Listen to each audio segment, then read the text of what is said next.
Hello and welcome back to Bits and Bobs. Today's video is all about the 1799 farthing from the reign of King George III, the coin we can see on screen now. I will first go through the design of the coin and then move on to the facts and figures. So here is the reverse design, and we can see to the top in capitals the word Britannia, of course referring to the country, and the lady there, Lady Britannia, at the centre of the coin. She holds an olive branch out with one of her hands, and in her other hand holds a trident leant up against the shield, and the shield features the Union flag on that shield.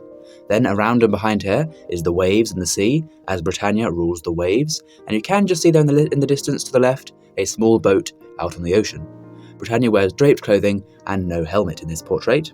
Below her is the denomination, 1 farthing, with the numeral 1 and then the word farthing, and 2 small flowers to each side, sort of just adding a bit of detail to the design. We can see around the rim small teeth milling or beads on both sides, making sure the coin cannot be clipped. Speaking of both sides, we're now here on the obverse, and we can see the portrait of King George III. He faces to the right and wears a laureate in his hair with no crown, and again it is a draped bust like Britannia. Over his long reign, there are many portraits used of George III on coins. This one was used about halfway through his reign in the late 1700s. You can see the date there to the bottom, 1799, the year that this farthing was struck.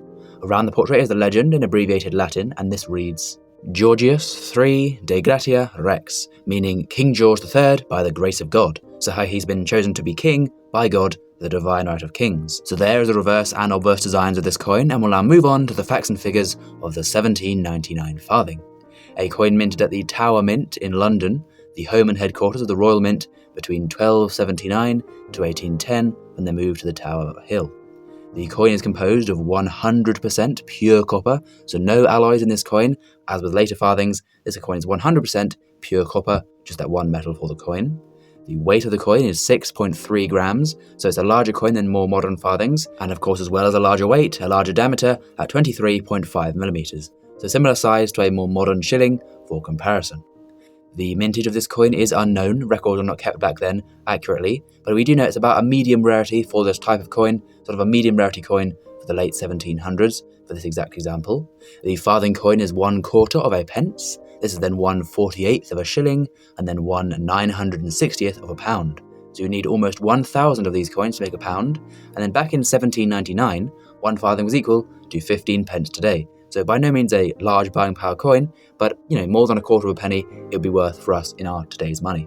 And the coin was then demonetised in 1860 in the introduction of the new bronze farthing. Now then, we'll move on to the value of this coin today for a collector looking to buy one.